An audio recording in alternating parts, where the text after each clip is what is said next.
Liberius Severus, the 93rd Roman emperor, reigned from 461 to 465 AD during a turbulent period in the Western Roman Empire. His brief rule occurred in the aftermath of the death of Emperor Majorian, and he is often seen as a figurehead rather than an active ruler, largely controlled by the powerful general Ricimer. Liberius Severus was born around 420 AD, though details about his early life are scarce.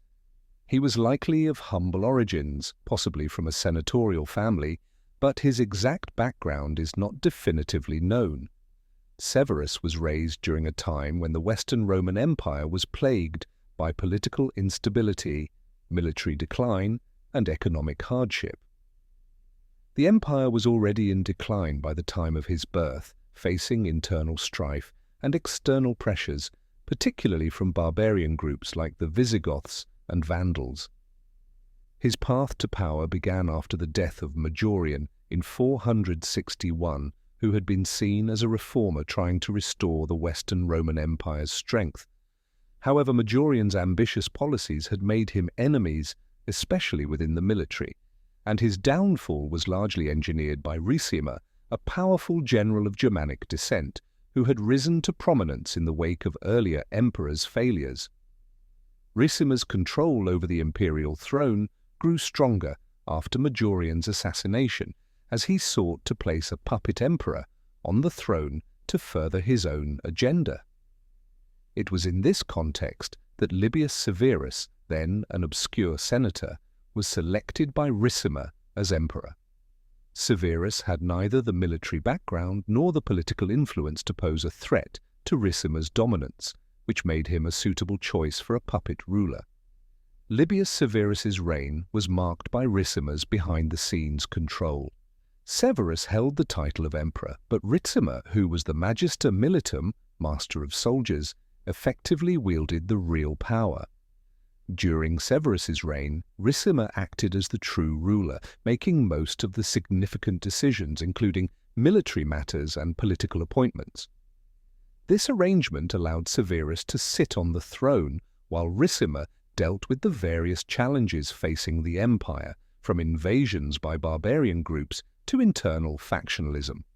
However, Severus's authority was virtually non-existent, as he was largely a figurehead with little power over the empire's military or political structure.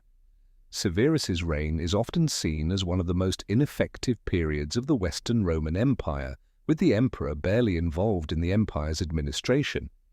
Severus was an emperor in name only, and many historians view his reign as an extension of Ricimer's de facto rule. Ricimer used Severus to lend legitimacy to his own power, while he continued to command the army and negotiate with the remaining forces in the empire. The period is largely defined by Ricimer's need to consolidate power in a rapidly deteriorating empire, and Severus's role was purely ceremonial. During Liberius Severus's brief reign, the Western Roman Empire continued its steady decline.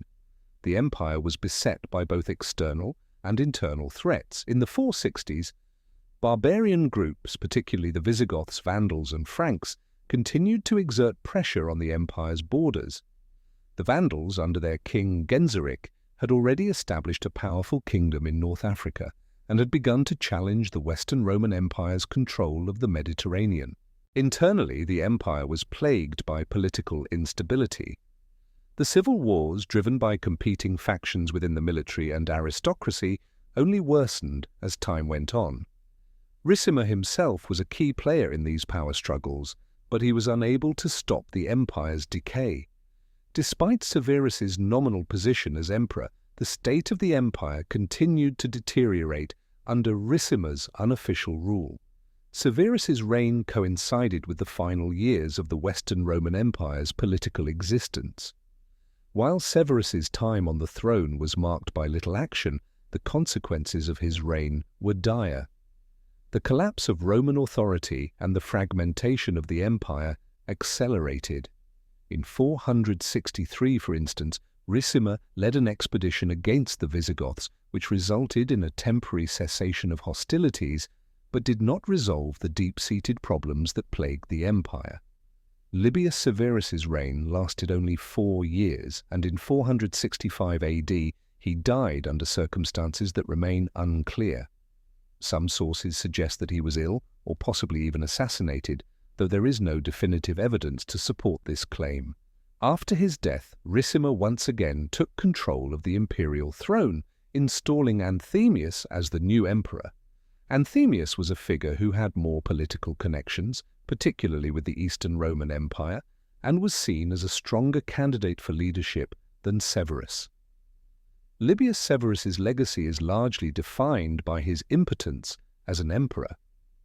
He is remembered primarily for his lack of agency and the fact that his reign was largely controlled by Ricimer, a figure whose power eclipsed Severus's own.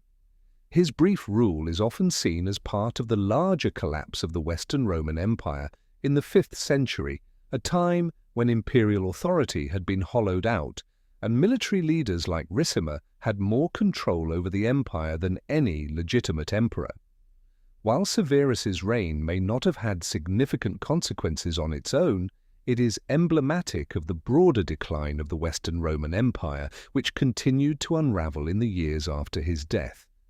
The empire would continue to fracture, and in 476 AD, just a decade after Severus's death, the Western Roman Empire would officially fall when the last Roman emperor, Romulus Augustulus, was deposed by the barbarian chieftain Odoacer.